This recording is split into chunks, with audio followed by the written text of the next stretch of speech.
Olá pessoal, voltando aqui às nossas notas, né?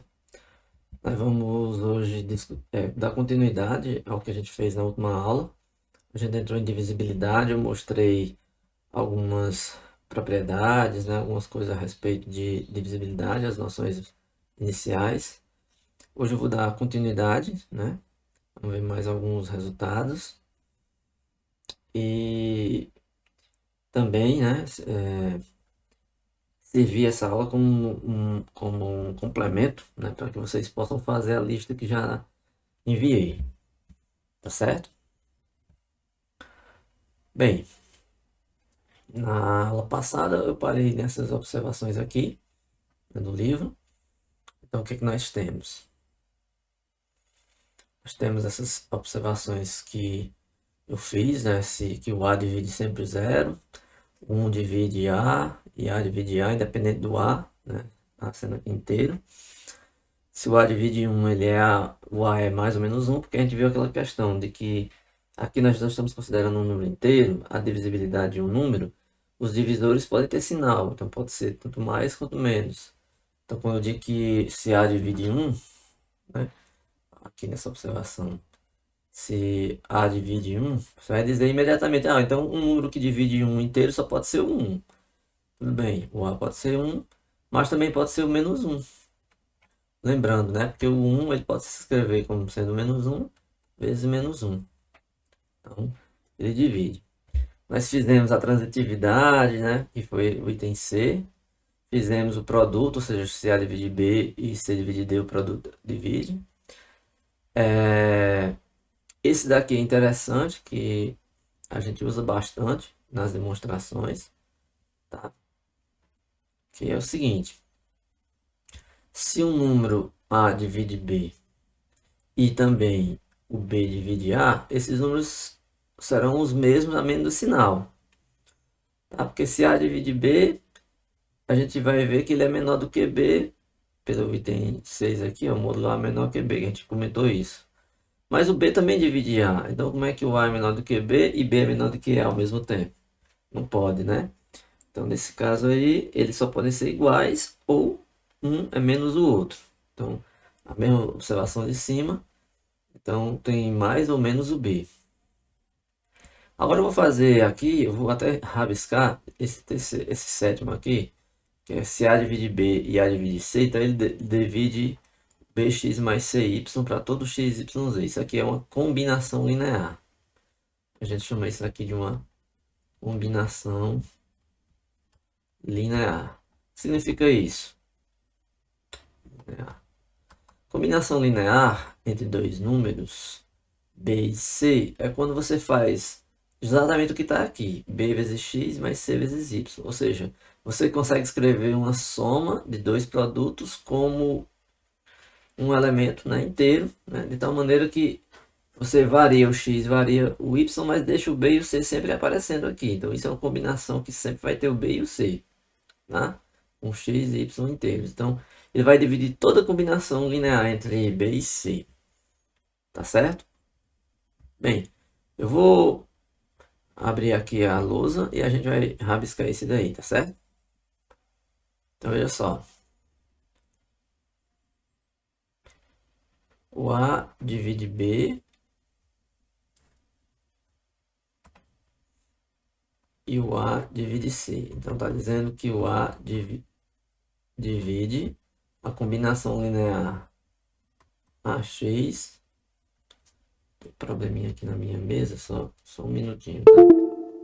Deixa eu melhorar isso daqui. A entrada tá dando um mau contato aqui.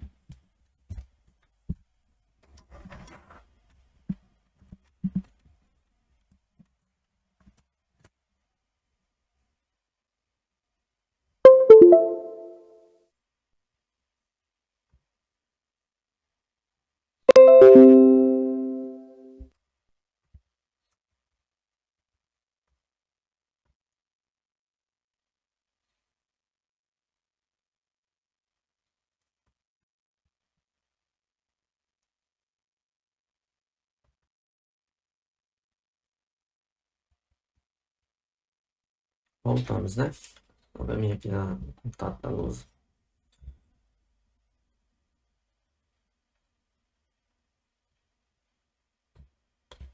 Então, o A vai dividir a combinação AX mais BY para todos x, y inteiros. Tá? Então, A divide B implica que B é um A vezes um K. O A divide C implica que C é um A vezes um Q, ou seja, um múltiplo. Tá bom? Eu só escrevi errado aqui em cima, deixa eu corrigir isso. Aqui é BX mais CY.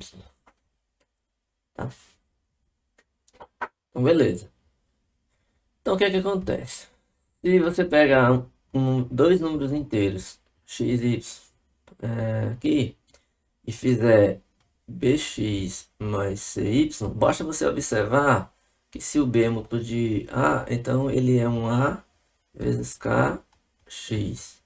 O c vai ser um a vezes qy. Isso é produto de inteiros, né? Vale a associatividade. Então eu posso deixar o a aqui e juntar o k com o x. Mas posso colocar o a aqui e juntar o q com y. Como tem a dos dois lados, eu posso colocar o a em evidência. Então sobra o kx mais qy. Isso aqui é um produto de dois inteiros, soma de inteiros, ou seja, tudo isso aqui é inteiro. Posso chamar até de outra letra se quiser. Chamar de um t. Ou seja, a expressão bx mais cy é a vezes t. Ou seja, esse número todo aqui, ele é produto desses dois. Significa que o a divide esse número.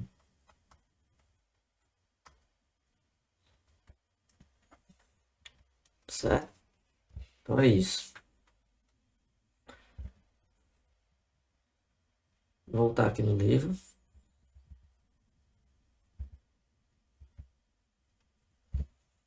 Então, essas proposições todas aí, elas têm no livro. Eu fiz aqui a prova, mas vocês podem dar uma olhadinha. Aconselho, na verdade, que vocês olhem. Embora eu faça a prova aqui, é bom você fazer novamente. Vamos ver aqui o conjunto dos divisores de um inteiro. O conjunto dos divisores de um inteiro, todo mundo conhece aqui os divisores, né? Por exemplo, você pega aqui, quem são os divisores de 2? Os números que dividem em 2, você vai pensar no 1 e vai pensar no 2, né? Só que lembrando, a gente está nos inteiros, então tem que ser o mais 1 e o 2, mas também tem o menos. Mais ou menos 1, mais ou menos 2. Se eu pegar aqui o número 4, quem são os divisores? É divisível por 1, é divisível por 2 e pelo próprio 4. Só que por questão de ter o mais e o menos, então você vai colocar mais e menos em todos. Então os divisores de um número são todos aqueles números que dividem ele. Então não tem nenhum mistério. A definição é essa. Ou seja, os divisores de um número A são todos inteiros que dividem ele. Esse asterisco aqui está dizendo que o x pertence ao z, asterisco tira o zero, né? Porque está dizendo que o número divide o A. O zero não divide o A. O A divide o zero. Tem que lembrar dessa observação, né? Não vai confundir. São todos os números x que dividem o A. Ou seja, nesse exemplo aqui, o 1 divide o 4, o 2 divide o 4 e o 4 divide o 4. Assim como o menos 1 também divide o 4, o menos 2 divide o 4 e o menos 4. Por isso que a gente põe o mais ou menos, porque tanto mais quanto menos dividem. Certo?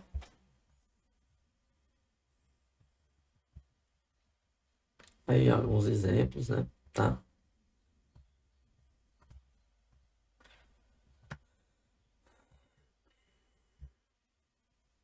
A gente vai logo mais, na próxima sessão, né? No próximo capítulo, vamos dizer assim, nós devemos estar entrando no máximo divisor comum. Mas antes de falar exatamente o que é o máximo divisor comum, a gente pode falar dos divisores em comuns. Divisores comuns de dois inteiros. O nome já diz tudo, né? Divisores comuns. Então você vai olhar dois números. Você vai procurar quais são aqueles divisores que são dos dois ao mesmo tempo. Vamos pegar um exemplo aqui. Vamos pegar 6 e o 15. Se você olhar para os divisores de 6, vamos lá. Você tem mais ou menos 1, mais ou menos 2, mais ou menos 3, mais ou menos 6. Vamos pegar os divisores de 15. Mais ou menos 1. 2 não, né? Que ele é ímpar. Mais ou menos 3. Mais ou menos 5. Né? 5 divide 15. E agora o mais ou menos 15. Olhando para os dois, você percebe facilmente, né, que os que dividem são o mais ou menos 1, está aqui nos dois. O mais ou menos 3 está aqui. E só, né? 1 e o 3. Porque como um número é par e um número é par e o outro é ímpar, o 2 e o 6 não vai servir e o 6 não divide. Então a gente só tem aqui o mais ou menos 1, mais ou menos 3.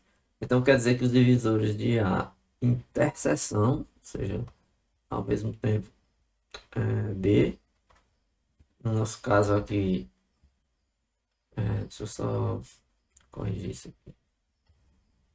Os divisores de 1 ao mesmo tempo de 6, desculpa, de 6 e de 15, são mais ou menos 1, mais ou menos 3, mais ou menos, só, desculpa.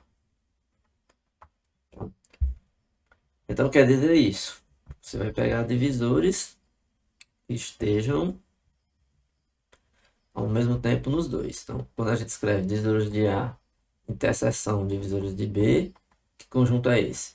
São os números inteiros, tais que esse número divide o A e também divide o B.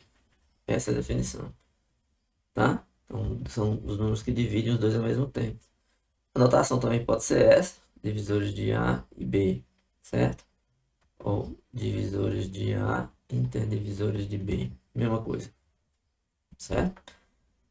Então, isso vai nos ajudar lá na definição de MDC. A gente vai usar MDC isso. E o nome até já diz, vou até adiantando. Máximo divisor comum. O máximo divisor comum vai ser justamente o maior divisor comum entre os dois, tá? A gente vai ver isso melhor na próxima aula, né? Na próxima aula que a gente for entrar realmente na parte de divisores. Vou falar agora de uma das coisas mais importantes da disciplina, né? Um dos conceitos fundamentais, certo? Aqui vai ser o conceito de algoritmo da divisão. Porque, veja só, o algoritmo da divisão ele vai nos servir aqui em todos os momentos, tá? Em todos. Basicamente, a gente vai usar daqui para frente, até o final da disciplina, até a última aula, a gente vai estar sempre usando. E é uma coisa razoavelmente simples, né? O nome já diz divisão. Você vai trabalhar com divisão, divisibilidade, que é onde nós estamos nessa seção, e algoritmo. O algoritmo é uma forma de se fazer alguma coisa. Então, é uma forma, uma expressão, né, que vai nos ensinar como é que a gente vai fazer essa divisão. E observando algumas coisas importantes aí. O que que acontece? Também é chamado de algoritmo de Euclides. Vocês vão encontrar assim também, certo? Vamos imaginar a seguinte situação, né? Você está aí com dois números inteiros, tá? A e B. Só que eu vou considerar o B positivo, tá? Então, o A pode ser positivo ou negativo, mas o B eu vou tomar positivo. Então, só existem dois números únicos, ou seja, únicos, Q e R, tais que você escreve o A como sendo B vezes Q mais R. Ou seja, você só pode encontrar um único Q e um único R satisfazendo essa expressão. E mais, Esse R tem que ser maior ou igual que zero e menor que o B. Tá? Esse R é o resto. Esse Q aqui é o quociente. E esse algoritmo da divisão nada mais é do que a forma de dividir que todo mundo aqui já deve ter visto. Você põe o A aqui, divide aqui pelo B, coloca o Q aqui que é o quociente e aqui é o resto. O que é que acontece? Vamos lá. Quando você divide um A por B, se a divisão for exata, o resto é quem? Zero. Então tá aqui, ó, o resto é maior ou igual a zero. E geralmente você, quando está fazendo divisão exata, você para justamente quando o resto é menor que seu dividendo B aqui. Então, se você quer exprimir o A em função do B, do Q e do R, é só escrever A igual a quem? B vezes Q mais R. B vezes Q mais R. Então, o resto ele pode ser maior ou igual que zero, se for zero a divisão exata, mas sempre menor do que o B. Certo? Então, esse teorema aí ele está provando a existência do quociente e do resto. É um teorema de existência que prova, ele prova que existem esse Q e esse R, e eles são únicos. O que quer dizer isso? Que se você pegar dois números e fizer essa divisão, você só pode encontrar um único quociente e um único resto. Não tem outras formas de você escrever a mesma divisão com outros números. Tá certo? Vamos pegar um exemplo aqui numérico. Tá? Deixa eu passar aqui para a nossa lousa.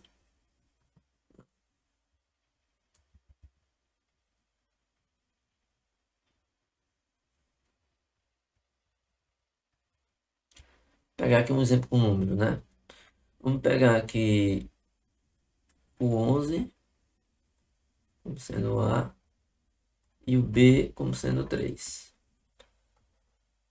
11, quando dividido por 3, dá 3.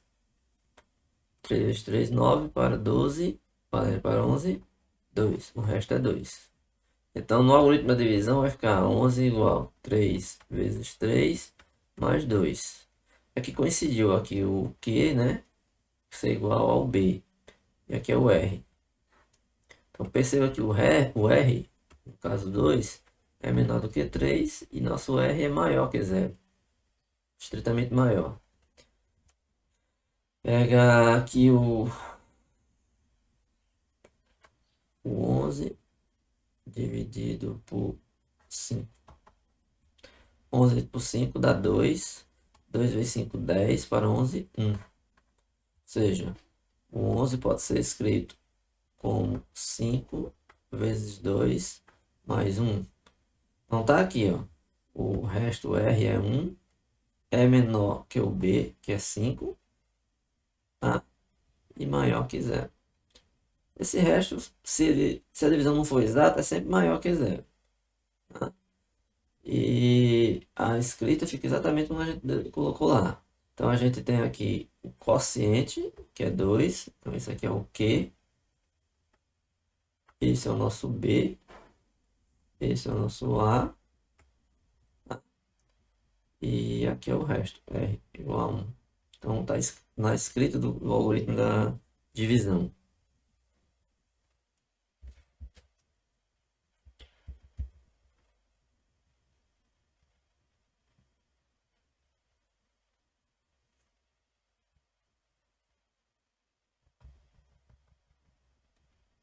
Eu não vou fazer a demonstração, né? Para tentar ser mais rápido, né? Mas o teorema ele prova que existe e são únicos. Toda essa conta que está feita aí é provando, né, esse teorema, a existência e a unicidade, tá certo? Vou pegar alguns exemplos aqui, ó. Ó, achar o quociente Q e o resto R na divisão de A sendo 59 e B sendo menos 14. Bem, se a gente olhar, lá na definição eu tinha pego o B positivo. É porque esse exemplo está com B negativo. Bem, eu não fiz a demonstração, mas eu vou voltar aqui num corolário, né? O que é um corolário? É um resultado que vem daquele teorema. É um pequeno ajuste, tá? Se por um acaso eu quiser incluir o b agora como sendo só inteiro, sem restringir, ou seja, eu quero pegar um b que não seja, que seja negativo. Dá para fazer? Dá. Só que você tem que fazer um ajuste no teorema, no existência e unicidade, lá do algoritmo da divisão. Bem, o b agora pode ser qualquer, tá? Então só não pode ser zero. Vamos pegar o b diferente de zero, porque você não pode dividir por zero. Aí continua ainda existindo únicos Q e R que satisfazem as condições, ou seja, A é B vezes Q mais R. Mas tem uma coisa que vai mudar aqui. É o resto, ele tem que ser menor agora que o módulo de B. Porque se o B for negativo, o resto não pode ser menor que um número negativo, já que ele é positivo. Então você tem que pegar o módulo. É um ajuste. Então, se por um acaso você pegar um exemplo como esse que a gente vai fazer agora, né? Ou seja, que ele pegou o B negativo, como é que você faz? Como é que você faz na prática? Se eu mandasse você pegar agora o 59, dividir por menos 14 e encontrar um quociente e um resto, como é que você faz? Vamos lá, vou explicar. Primeira coisa que você tem que fazer é considerar como se ele tivesse sem sinal, né? Vamos pegar aqui o 59, vamos pegar aqui o 14. Considera como se não tivesse o menos, tá? 14 dá quantos 14 em 59? Se você fizer 14 mais 14 dá 28, né? 28 com mais 14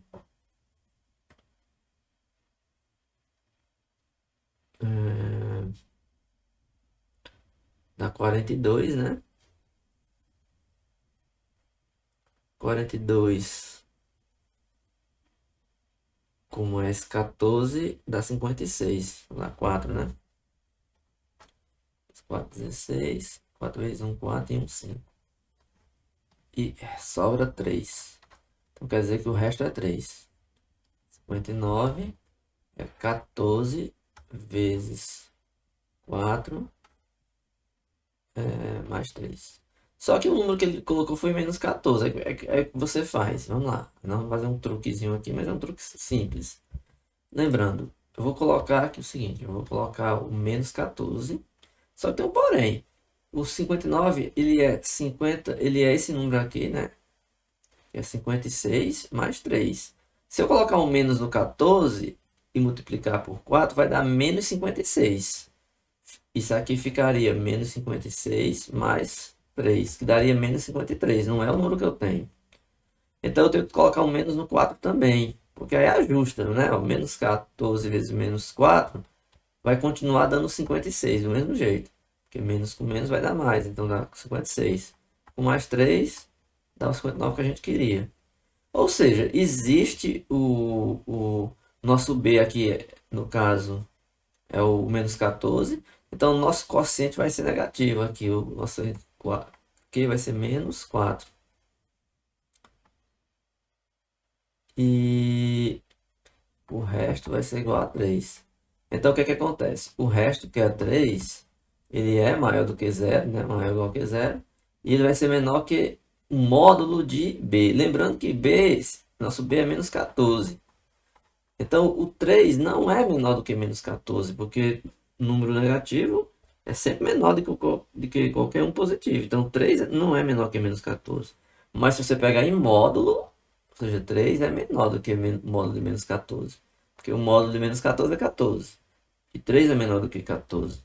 Ou seja, você pode pegar o B negativo, desde que você ajuste aí nesse final essa expressão aí para o R. O R maior ou igual que zero, mas vai ser agora menor do que o módulo do B, tá certo? E ele faz aqui no livro, né? A mesma coisa que eu fiz, então 59 menos 14 vezes menos 4, mais 3. 3 maior ou igual que zero, menor do que o módulo de B. Tá? O quociente é 4 e o resto é 3.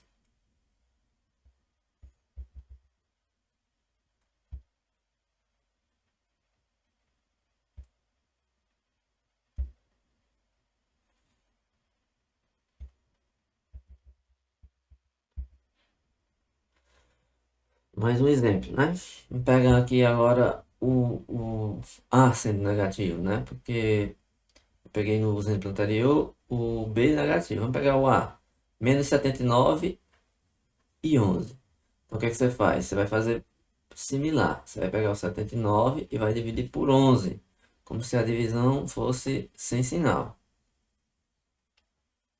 Aqui fica fácil, porque vai dar 7, né? 7 vezes 11 dá 77, e para 79 dá 2. Então, o resto é 2. Então, você tem 11 vezes 7 mais 2. Só que o menos agora não está no 11, vai estar no menos 79. E agora? Menos 79. Então, veja só. Você não vai mudar esses números, você vai só fazer um estudo dos sinais. 7 vezes 11 dá 77 positivo. Perceba que se eu tiver 77 negativo, fica mais fácil para mim, porque o que que acontece? Eu posso repetir o 11 eu não vou mudar, porque é o B que ele deu, mas aí eu pego o quociente e ponho o 7, menos 7. Aí vai dar menos 7 vezes 11, menos 77. Aí perceba que para chegar em 79, fica faltando só menos 2, porque menos 77 com menos 2 dá menos 79. Aí você chega na escrita dele, tá? Só que aí é onde está.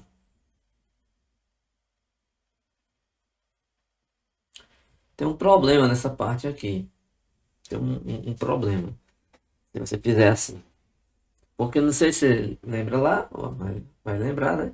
Nós vimos que o resto tem que ser maior ou igual que zero e menor do que o B. Mas se o resto for menos 2 ele é negativo.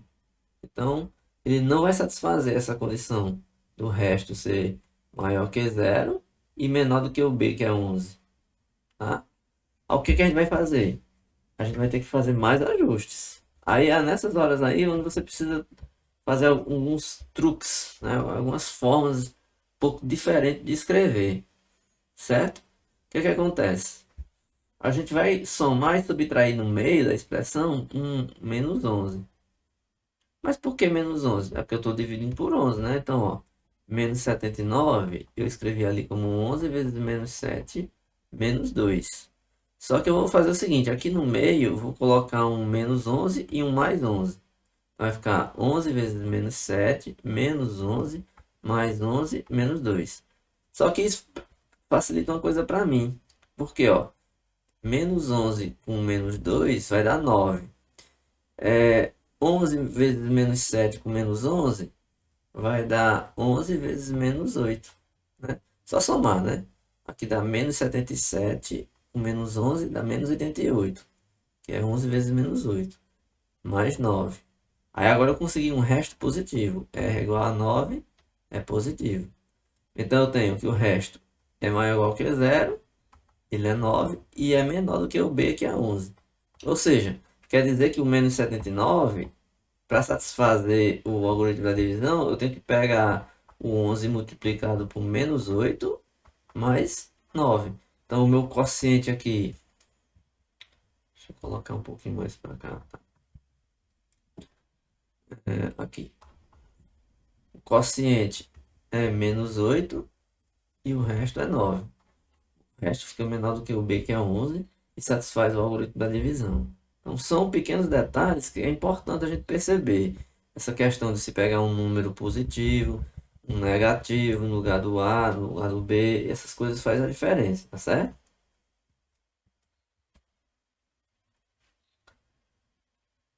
Pronto.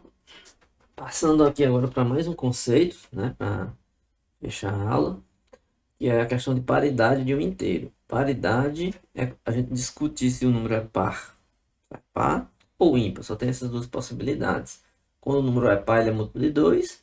Quando ele é ímpar, ele é um número do tipo 2k mais 1, ou seja, ele tem esse um adicionado aí, ou seja, porque todo número par, quando você soma um, o sucessor dele é ímpar, certo? Então, o que que acontece? Quando você divide o número por 2, por exemplo, ó, vamos pegar A dividido por 2. Então, você vai ter um quociente Q e um resto R. Pelo algoritmo aí da divisão, A é 2Q mais R. Só que veja só, o B aqui é 2. Então, se R é menor ou igual que 2 e é maior ou igual a zero, temos poucas opções aqui, né? Porque ou a divisão exata e R dá zero, na verdade aqui é menor estrito, né? Menor. Se o R é menor do que 2, ele vai ser 1.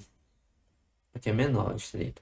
Então, um resto que seja menor do que 2 e seja maior que 0, só tem o 0 e o 1. Ou seja, o A ele não é 2Q mais R. Então, se o R for 0, o A é do tipo 2Q. Então, ele é par.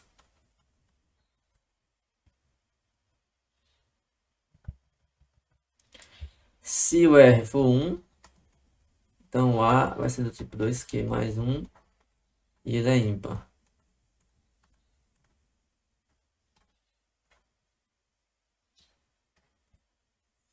Certo? Então, eu vou passar aqui para a lousa para a gente rabiscar uns exemplos. Na lista de exercícios a gente já coloquei algumas questões que envolvem um pouco disso. Vou fazer aqui algumas análises, tá? Exemplo, se eu pegar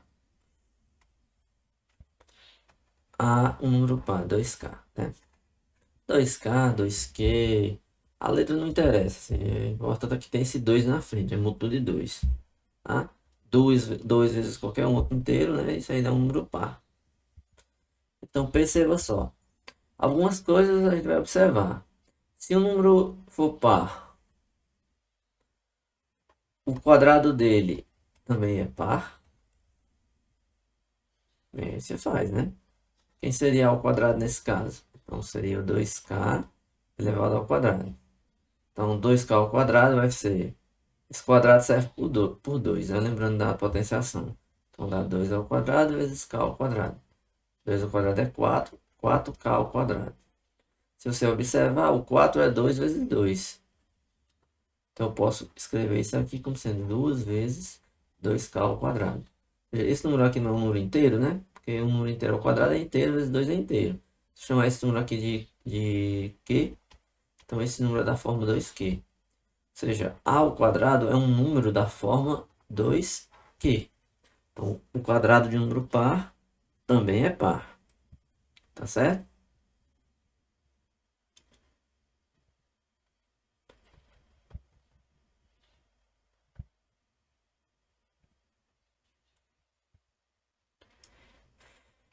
E se A for ímpar?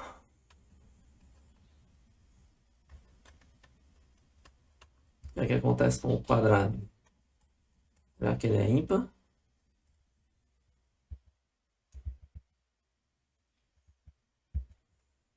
Fácil de fazer, né? Pega o A e eleva ao quadrado.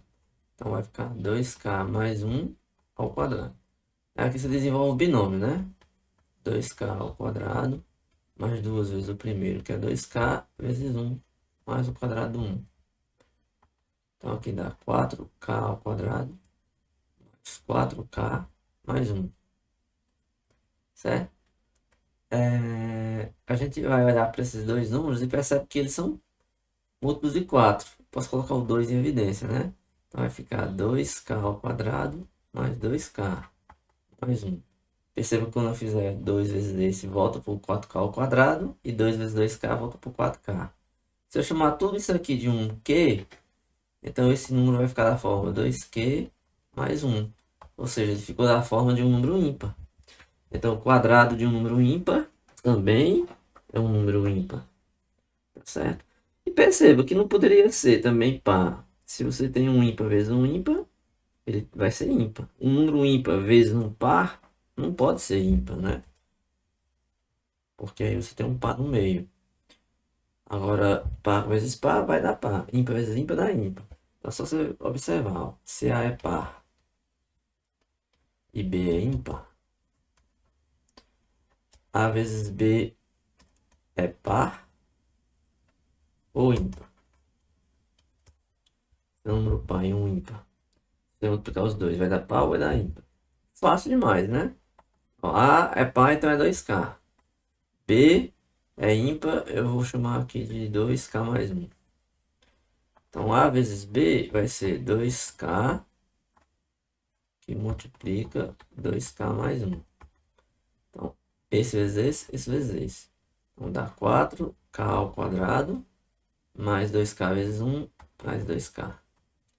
Posso colocar o 2 em evidência. Então, fica 2K ao quadrado mais k. Isso aqui é um inteiro, né?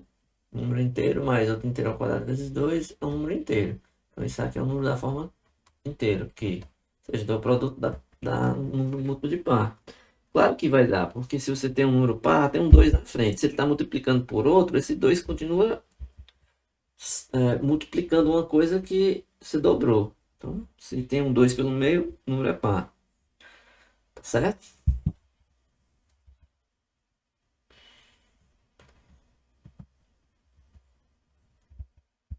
No livro vai ter aí alguns exemplos, né, resolvidos. Eu aconselho vocês resolverem.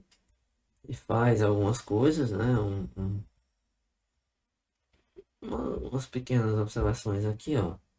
Mostra que o quadrado de qualquer inteiro ímpar é dessa forma.